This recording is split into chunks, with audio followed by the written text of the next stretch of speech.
विद्यार्थियों को सुप्रभात। कक्षा 10 विज्ञान में रासायनिक अभिक्रिया और उत्प्रेरक जो पार्ट है उसका अपन अगला चरण ले रहे हैं। अपन ने विस्थापन अभिक्रियाओं के बारे में बातचीत की थी। मंद गति की अभिक्रियाएं, तीव्र गति की अभिक्रियाएं, इनके बारे में अपन ने चर्चा की थी। आज अपन आगे इस पार्ट को बढ़ाते हैं और आज अपन स्टार्ट करते हैं उत्क्रमणीय एवं अनु उत्क्रमणीय अभिक्रिया।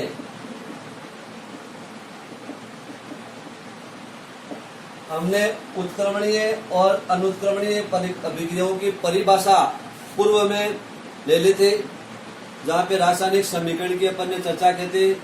पुनः इसकी परिभाषा अपन दोहरा लेंगे, उसके बाद इससे संबंधित बातचीत करेंगे। उत्क्रमणीय अभिक्रिया और अनुत्क्रमणीय अभिक्रिया, इनकी पहले परिभाषा पे अपन चर्चा करते हैं। उत्क्रमणीय अभिक्रिया हम किसे कहेंगे? वे रासायनिक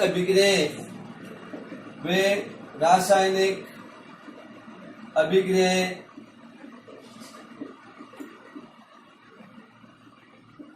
जो दोनों दिशाओं में चलती है, अर्थात जिन अभिक्रियाओं में क्रियाकारकों से क्रियाफल और क्रियाफलों से पुनः वापस क्रियाकारकों का निर्माण होता है, उन अभिक्रियाओं को उत्क्रमणीय अभिक्रियाएं कहते हैं। अर्थात क्रियाकारक से क्रियाफल और क्रियाफल से पुनः क्रियाकारक, जैसे N2 प्लस H2 अभिक्रिया करवाई, निर्माण हुआ NH3 का। तो नाइट्रोजन और हाइड्रोजन ने मिलके अमोनिया का निर्माण किया, इसका मतलब संयोजन अभिक्रिया हो गई। अमोनिया वापस टूटती है, नाइट्रोजन और हाइड्रोजन बन जाता है, इसका मतलब वियोजन यानी अपघटन अभिक्रिया वहां पे संपन्न हो गई। तो दोनों अभिक्रिया साथ साथ वहां पे देखने को मिली। तो इस अभिक्रिया में क्या हुआ? क्रियाकारक से क्रियाफल बने और क्रियाफलों से वापस क्या बन गया? क्रियाकारकों का निर्माण हो गया। तो उन अभिक्रियाओं को अपन क्या कहते हैं? उत्क्रमणीय अभिक्रियाएं के नाम से जानेंगे। तो उत्क्रमणीय अभिक्रिया दोनों दिशाओं में होती है और अनुत्क्रमणीय अभिक्रिया जो होती है वो एक ही दिशा में होती है। अनुत्क्रमणीय क्या होगी? एक ही दिशा में होने वाली क्रिया को अपन बोलते हैं अनु उत्क्रमणीय। अर्थात क्रियाकारकों से क्रियाफल तो बढ़ गए, परंतु क्रियाफलों से वापस क्रियाकारकों का निर्माण नहीं हुआ। अर्थात क्रियाकारकों से क्रियाफल का निर्माण तो होता है, परंतु वापस क्रियाफलों से क्रियाकारक नहीं बनते हैं। उन अभिक्रियाओं को अपन क्या कहते हैं? अनु उत्क्रमणीय अभिक्रियाओं के नाम से जानेंगे। तो उत्क्रमणीय अभिक्रिया दोनों दिशाओं में हुई, अनुत्क्रमणीय अभिक्रिया क्या हुई? एक ही दिशा में संपन्न हुई। जैसे अपन यदि कोई उदाहरण ले, मान लो जैसे CH4 प्लस O2 मेथेन का आप दहन करवाते हो, इसका निर्माण होगा कार्बन डाइऑक्साइड प्लस जलवाष्प प्लस ऊर्जा।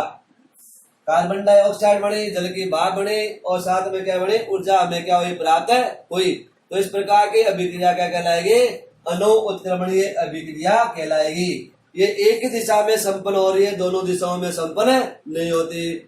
उत्क्रमणीय अभिक्रिया में क्रियाकारकों की मात्रा कभी भी 0 नहीं होती है, शून्य नहीं होती है, क्योंकि ये अभिक्रिया जब उनका साम्य स्थापित हो जाता है, रासायनिक जब साम्य बन जाता है, तो साम्य बनने के बाद, रासायनिक साम्य बनने के बाद में फिर ये अभिक्रिया चलती रहती है, कभी बंद नहीं होती। तो इसका मतलब उत्क्रमणीय जो अभिक्रिया है वो अधिकतर बंद पात्रों में करवाई जाती है। बंद पात्र का मतलब जैसे क्यों गैसें बनती हो तो वहां पे बंद पात्र का होना जरूरी है, वरना गैस उड़ जाएगी। तो बंद पात्र में लगभग करवाई जाती है गैसों वाली क्रियाएं। बाकी जो क्रियाएं हैं उसको अपन खुले पात्रों में करवा सकते हैं। तो उत्क्रमणीय अभिक्रियाएं कभी भी शून्य नहीं होगी, अर्थात इनमें क्रियाकारक क्रियाफल है उनका आदान प्रदान होता रहेगा। इसका मतलब अभिकारकों के सांद्रता का मान कभी भी 0 नहीं होगा, अर्थात शून्य उनका अभिक्रियाकारक या जो क्रियाकारक है उनका मान कभी 0 नहीं होता है। इसी प्रकार उत्क्रमणीय अभिक्रिया में कोई गैस बनती है तो अभिक्रिया को बंद पात्र में हमेशा अपन संपन्न करवाते हैं। इस चीज का भी अपन को विशेष ध्यान रखना होगा। तो उत्क्रमणीय अभिक्रिया दो प्रकार की हो गई। एक हो गई अग्र अभिक्रिया, और ये होगी प्रतीक अभिक्रिया या प्रतीक, यानी इसको अपन प्रतीक अभिक्रिया भी कह सकते हैं, है ना। अगर का मतलब पहले संपन्न होने वाली तो बाद में जो वापस क्रियाफलों से बनेगा क्रियाकारक उसको अपन बोलते हैं प्रतीक अभिक्रिया। तो अग्र अभिक्रिया और दूसरी कौन सी होगी, प्रतीक अभिक्रिया होगी। तो इसका मतलब दो प्रकार के भागों में इसको अपन बांट के इसकी जानकारी ले सकते हैं। अर्थात क्रियाकारकों से क्रियाफल बना अग्र अभिक्रिया कहलाएगी, क्रियाफलों से वापस क्रियाकारक बना उसको अपन प्रतीक अभिक्रिया के नाम से जानेंगे। जैसे मान लीजिए ए और बी कोई पदार्थ है, उनकी क्रिया हुई, सी और डी का निर्माण हुआ, सी और डी वापस टूटे और इन्होंने क्या किया, वापस ए और बी का निर्माण किया। तो ए बी से सी डी बना, अग्र अभिक्रिया हो गई, और सी डी से वापस ये बना ए बी, तो वो क्या कहलाएगी, प्रतीक अभिक्रिया कहलाएगी। अनुत्क्रमणीय अभिक्रिया में रासायनिक परिवर्तन आपको देखने को मिलेंगे, क्योंकि इसमें तो देखो क्रियाकारक से क्रियाफल वापस हो गया, इसका मतलब भौतिक परिवर्तन एक प्रकार का, रासायनिक परिवर्तन इतना नहीं हुआ। उत्क्रमणीय अभिक्रिया में भौतिक परिवर्तन होंगे, रासायनिक परिवर्तन देखने को नहीं मिल रहा, क्योंकि वापस से वो चीज बन रही है, यानी रासायनिक संभव बन रहा है एक प्रकार से, इसका मतलब भौतिक परिवर्तन मेन होंगे वहां पे। अनुत्क्रमणीय अभिक्रिया एक दिशा में होती है, इसका मतलब रासायनिक परिवर्तन हो गया, यानी क्रियाकारक से क्रियाफल बन गया, उसके बाद वापस क्रियाकारक नहीं बढ़ेगा, इसका मतलब कोई नई चीज बन गई है, तो वहां पे रासायनिक परिवर्तन आपको देखने को मिलेंगे। इसका मतलब एक स्थायी नया उत्पाद वहां पे आपको देखने को मिल रहा है, स्थायी और एक नया उत्पाद वहां पे क्या होगा, देखने को आपको मिलेगा। तो ऐसी ही जैव रासायनिक अभिक्रिया का उदाहरण भी अपन ले सकते हैं।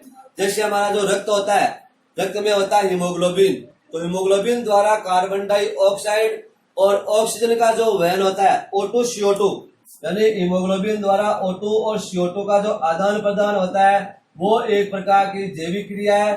और ये जैविक क्रिया किस प्रकार की है, ये आपके सामान्यतः वो इसी प्रकार की अभिक्रियाओं की श्रेणी में आएगी। तो ऐसी एक प्रकार की जैविक अभिक्रिया है जो आपके उत्क्रमणीय अनुत्क्रमणीय अभिक्रियाओं की श्रेणी में आती है, जिसमें एक प्रकार से O2 CO2 का वहन करने का कार्य किया जाता है, आदान प्रदान करने का किया जाता है। उसके बाद में अगला टॉपिक अपन लेते हैं, अगली अभिक्रिया, उसका नाम है उदासीनीकरण अभिक्रिया।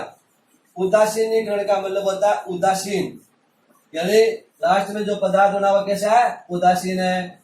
तो उदासीनीकरण अभिक्रिया किसे कहेंगे, परीक्षा की दृष्टि से ये क्रिया ज्यादा महत्वपूर्ण है, परीक्षा में यहाँ से प्रश्न कई बार आता है। उदासीनीकरण अभिक्रिया किसे कहते हैं, एक उदाहरण दीजिए, या उदाहरण आपको दिया हुआ है, पहचान करवाई जाती है, और इस प्रकार का उदाहरण होता है जो द्विवर्ती होता है, परंतु उस उदाहरण को अपन किस में मानेंगे, उदासीनीकरण अभिक्रिया की श्रेणी में मानेंगे। तो कौन सा उदाहरण कैसे आता है, उदासीनीकरण अभिक्रिया,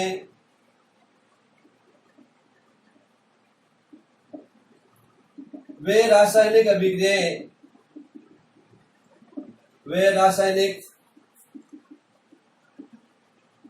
अभिक्रियाएं जिनमें अम्ल व क्षार की निश्चित मात्राएं मिलकर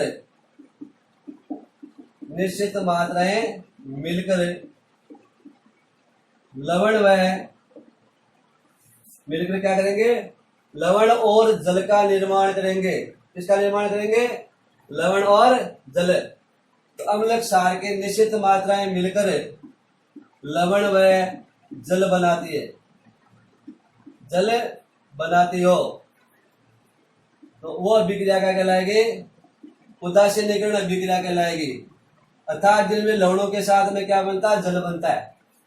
तो इसका मतलब अम्ल, जैसे HCl हाइड्रोक्लोरिक अम्ल, इसकी क्रिया आपने क्षार से करवाई, NaOH सोडियम हाइड्रोक्साइड, अभिक्रिया संपन्न होगी, NaCl प्लस H2O, यहाँ पे ये निर्माण कर रहे हैं, अर्थात एक का धनावेश दूसरे के ऋणावेश से क्रिया कर रहा है। तो अम्ल का H धनायन और क्षार का OH ऋणायन, ये मिलकर क्या बना रहा है, यहाँ पे जल का निर्माण कर रहा है। तो जिन अभिक्रियाओं में अम्ल क्षार के निश्चित मात्राएं मिलके लवण और जल का निर्माण करते हो, या अपन कह सकते हैं अम्ल का H धनायन और क्षार का OH ऋणायन मिलके यदि जल का निर्माण करता हो, तो उन अभिक्रियाओं को अपन क्या बोलेंगे, उदासीनीकरण अभिक्रियाओं के नाम से जानेंगे। उदासीनीकरण अभिक्रिया में अम्ल क्षार दोनों साथ साथ भाग लेंगे, दोनों के माध्यम से एक नए पदार्थ का निर्माण होगा। तो अम्ल का H हाइड्रोजन आयन या अम्ल का हाइड्रोजन और क्षार का हाइड्रोक्सिल आयन ये आपस में क्रिया करके क्या करेंगे, जल का निर्माण करेंगे। तो इन उदासीनीकरण अभिक्रियाओं में कुछ उष्मा भी क्या होती है, साथ निकलती है, ऊर्जा निकलती है। इसका मतलब उदासीनीकरण अभिक्रिया क्या, एक प्रकार की उष्मा क्षेपीय अभिक्रिया है, उष्मा क्षेपीय अभिक्रिया है। इनमें बनने वाली उष्मा को उदासीनीकरण की उष्मा के नाम से जाना जाता है। उदासीनीकरण की उष्मा का क्या नाम होगा, उदासीनीकरण की उष्मा। तो अम्ल क्षार की क्रिया होगी, लवण जल का निर्माण होगा, अभिक्रिया होगी, ऊर्जा की हमें प्राप्ति होगी, तो क्या कहलाएगी, उदासीनीकरण अभिक्रिया होगी। और प्राप्त होने वाली उष्मा को उदासीनीकरण की उष्मा के नाम से जाना जाएगा। जैसे आपने एक उदाहरण लिया HNO3, नाइट्रिक अम्ल की क्रिया अपन करवा रहे हैं पोटेशियम हाइड्रोक्साइड के साथ में। HNO3 एक अम्ल है, KOH क्या एक क्षारीय पदार्थ है। दोनों के बीच में क्रिया होगी, एक का धनावेश दूसरे के ऋणावेश से क्रिया करेगा। तो यहाँ पे निर्माण होगा KNO3 का पोटेशियम नाइट्रेट का निर्माण होगा।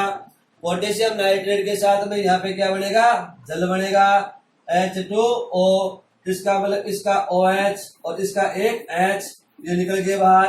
KNO3 एक अलग भाग निकल गया, तो क्या बन गया, KNO3 potassium nitrate plus H2O, साथ में क्या बनेगी, यहाँ पे ऊर्जा बनेगी। तो ये लवण हो गया, ये जल हो गया, और ये होगी उदासीनीकरण की उष्मा। इस प्रकार की अभिक्रियाओं को अपन क्या कहते हैं, उदासीनीकरण की अभिक्रियाओं की श्रेणी में लेंगे। अब आपको परीक्षा में यहाँ से प्रश्न पूछा, ये समीकरण दे दिया मान लो, है ना, यहाँ पे ऊर्जा दे दी या नहीं दी, दोनों बातें। वो कहता है किस प्रकार की अभिक्रिया है, आपका उत्तर आता है कि ये उष्मा क्षेपीय अभिक्रिया है, क्योंकि यहाँ प्लस ऊर्जा आ गई तो उत्तर क्या है, उष्मा क्षेपीय अभिक्रिया है। परंतु जिन अभिक्रियाओं में अम्ल क्षार भाग लेते हैं और लवण जल बनता हो, उसको अपन उदासीनीकरण बोलेंगे, उष्मा क्षेपीय अभिक्रिया नहीं बोलेंगे। आपका दूसरा उत्तर हो सकता है द्विविस्थापन अभिक्रिया है। दूसरा उत्तर आपका क्या हो सकता है, द्विविस्थापन अभिक्रिया है, अर्थात दोनों भागों के आयनों का क्या हो रहा है, आदान प्रदान हो रहा है। दोनों भागों के आयनों का क्या हो रहा है, आदान प्रदान हो रहा है। तो आप कह सकते हो कि ये कौन सी अभिक्रिया है, द्विविस्थापन अभिक्रिया। या आप कह सकते हो उभय अपघटन अभिक्रिया है, HCl टूटा और NaOH भी टूटा, टूटने के बाद में Na और Cl जुड़ गए, तो इसका मतलब टूटने का मतलब वियोजन हुआ, अपघटन हुआ, और जुड़ने का मतलब संयोजन हुआ। उसको आप उभय अपघटन भी कह सकते हो वहां पे।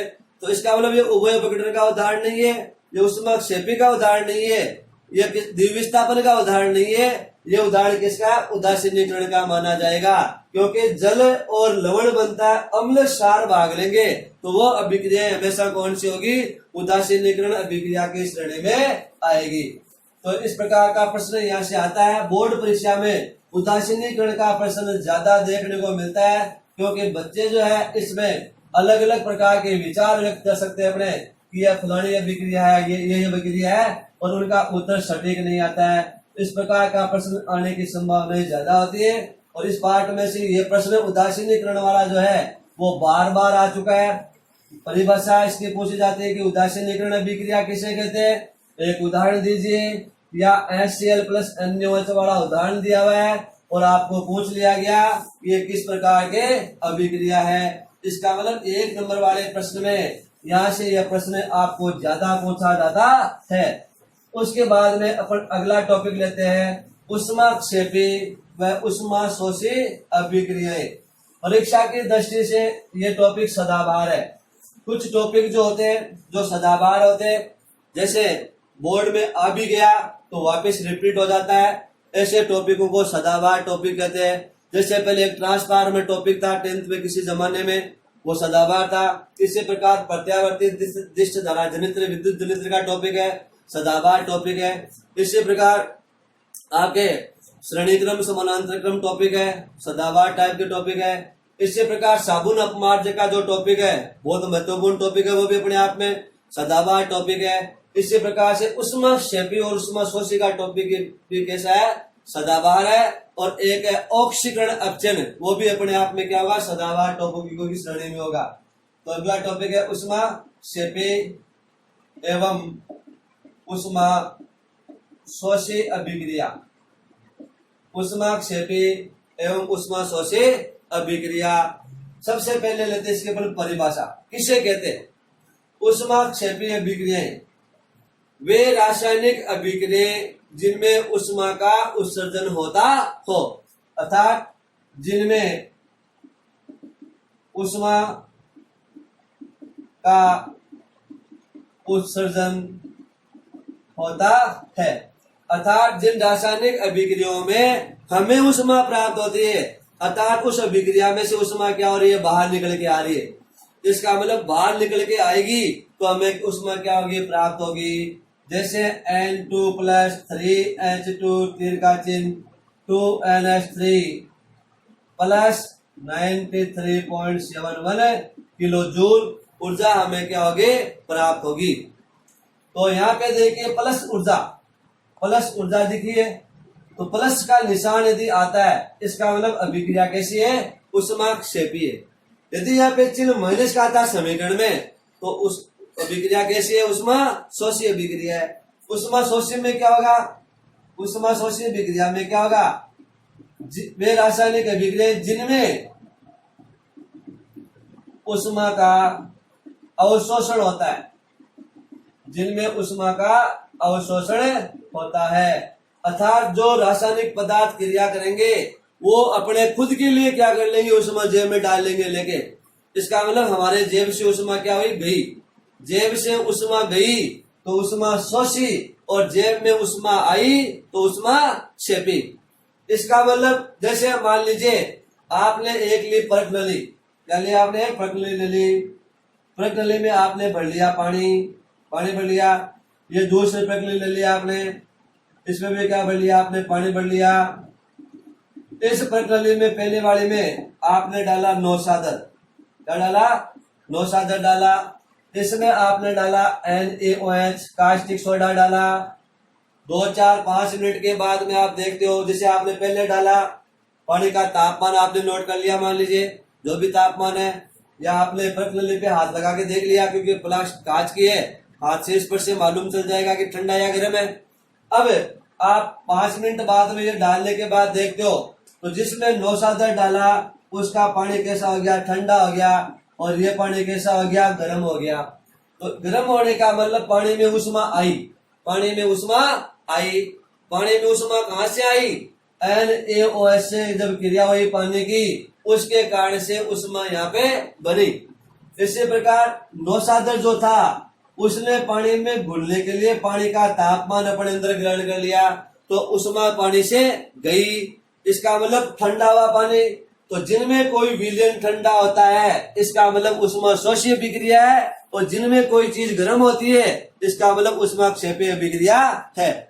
जैसे आपने हथेली पे पेट्रोल डाला, आपने इत्र यानी सेंट आप डालते हो, आपको ठंडक सी अनुभव होती है।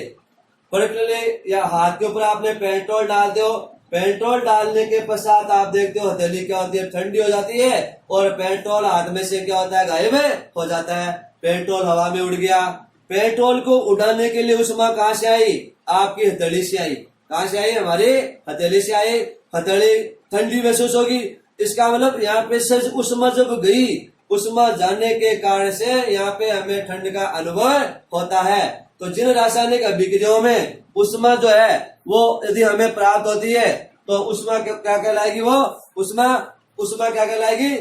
उष्मा यानी उष्मा आएगी तो क्षेपी होगी, जाएगी तो क्या होगी? शोषी होगी। तो और भी अपन कई उदाहरण ले सकते हैं उष्मा क्षेपी शोषी के। जैसे मान लीजिए सल्फर डाइऑक्साइड है SO2, सल्फर डाइऑक्साइड की क्रिया आप O2 से करवाते हो, O2 से इसका निर्माण होता है SO3 सल्फाइड का निर्माण होता है, प्लस आपको क्या होगी? 187 ऊर्जा क्या होगी? प्राप्त होगी। तो 187.50 लगभग ऊर्जा क्या होगी? आपको प्राप्त होगी किलो कैलोरी के रूप में। तो उस समय इसका मतलब आई तो कौन सी विक्रिया हुई? उष्मा क्षेपीय विक्रिया हुई। पानी के अंदर यदि आप H2SO4 डालते हो, पानी प्लस H2SO4, तो पानी क्या होगा? गर्म हो जाता है। प्रज्वलन क्या होती है? गर्म हो जाती है। इसी प्रकार बिना बुझा हुआ चूना जिसको आप कड़ी बोलते हो, कड़ी को पानी में डालते हो, पानी क्या होता है? गर्म हो जाता है ना। इसी प्रकार मेथेन गैस को आप जलाते हो, ऊर्जा प्राप्त होती है आपको। ग्लूकोज का ऑक्सीकरण होता है, ऊर्जा क्या होती है? प्राप्त होती है। तो जिन अभिक्रियाओं में ऊर्जा प्राप्त होगी वो सभी अभिक्रियाएं क्या कहलाएगी, उष्माक्षेपीय अभिक्रियाओं की श्रेणी में आएगी। इसी प्रकार जैसे नाइट्रोजन N2 प्लस O2 बराबर 2NO माइनस 180 किलो जूल, यानी नाइट्रोजन की क्रिया ऑक्सीजन से करवाई गई, नाइट्रिक ऑक्साइड का निर्माण हुआ, माइनस 180 किलो जूल जो ऊर्जा है वो गायब हो गई, चली गई। इसका मतलब उष्मा का क्या हुआ, अवशोषण हुआ। अभिक्रिया कौन सी कहलाएगी, उष्मा शोषी अभिक्रिया कहलाएगी। इसी प्रकार कार्बन यानी कोयला है, कोयले में आप हाइड्रोजन से क्रिया करवाते हो तो यह हो गया प्लस H2, अभिक्रिया होगी। अभिक्रिया होने के पश्चात किसका निर्माण होगा, C2H2 का निर्माण होगा। तो अभिक्रिया में क्या होगा, दो पदार्थ मिले तो यहाँ पे भी उष्मा क्या होगी, जाएगी, माइनस 277 किलो जूल ऊर्जा के रूप में उष्मा का हमें क्या होगा, नुकसान होगा। तो इसी प्रकार जैसे पानी से भरी हुई बाल्टी है, परख लिए उसमें सोडा डालते हो, NO3 पोटेशियम नाइट्रेट को सोडा भी बोलते हैं। इसी प्रकार नौसाधन NH4Cl डालते हो। जैसे पानी में आप चीनी डालते हो, चीनी डालने के बाद देखते हो, नौसाधन डालने के बाद देखते हो, सोडा डालने के बाद देखते हो पानी क्या होता है, ठंडा हो जाता है। हथेली पर पेट्रोल डालते हो, इत्र डालते हो, हथेली ठंडी हो जाती है। इसका मतलब उष्मा जेब से गई तो वो किसके उदाहरण होंगे, उष्मा शोषी के उदाहरण होंगे। तो जिन अभिक्रियाओं में उष्मा प्राप्त होती है उनको उष्माक्षेपी, और जिनमें उष्मा निकल जाती है यानी अवशोषित हो जाती है, नुकसान होता है, उसको उष्मा शोषी अभिक्रियाओं के नाम से जाना जाता है। तो यहाँ से कई बार प्रश्न आपको दिया जाता है, प्रश्न यहाँ से पूछ लिया जाता है, कुछ उदाहरण दिए गए होते हैं, समीकरण दिया हुआ हो सकता है, ये किस प्रकार की अभिक्रिया है। तो प्रश्न में क्या होगा, निम्न अभिक्रियाओं में उष्माक्षेपी व उष्मा शोषी को पहचानिए। ये जो अभिक्रियाएं हैं इनमें उष्मा शोषी और उष्माक्षेपी अभिक्रिया की पहचान आपको करनी है। तो जैसे विस्थापन अभिक्रिया के उदाहरण अपन ने पीछे किए थे, है ना। इसी प्रकार से अपन ने इसका विस्थापन कौन कर रहा है, तो सक्रियता श्रेणी में जो अधिक क्रियाशील होगा वो विस्थापन करेगा, अधिक क्रियाशील द्वारा कम क्रियाशील को हटाया जाएगा। अपन यहाँ पे इसकी बात करें उष्माक्षेपी शोषी की, जैसे आपको दिया हुआ कि निम्न अभिक्रियाओं में उष्माक्षेपी व शोषी की पहचान करनी है। जैसे हो गया N2 प्लस 3H2 बराबर या तिर का चिन्ह 2NH3 है। प्रश्न आ गया, हिंदी में लिखा हो, नाइट्रोजन की क्रिया हाइड्रोजन से करवाने पर अमोनिया का निर्माण होना कौन सी अभिक्रिया है, उष्माक्षेपी अभिक्रिया है। या समीकरण दिया हुआ प्लस लिखा हुआ है 93.71 किलो जूल या 93.33 किलो जूल, ये भी सही है, 93.97 या जैसे 93.33 किलो जूल, दोनों किसका है, बराबर, ये दोनों सोच सकते हैं यहाँ पे। तो नाइट्रोजन प्लस हाइड्रोजन से अमोनिया का निर्माण होना उष्माक्षेपी अभिक्रिया, समीकरण दिया प्लस का निशान पहचान लोगे।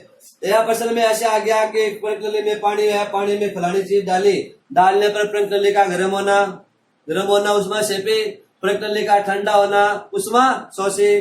जैसे बाल्टी में पानी है, पानी में कली डाली, पानी का गर्म होना उष्माक्षेपी। यदि कोई कहता है किसी में पानी का नौसाधन डाला, ठंडा हो गया, ठंडा होना, तो ठंडा, यदि बर्तन का पानी ठंडा होता है तो उष्मा शोषी है, गर्म होता है तो उष्माक्षेपी है।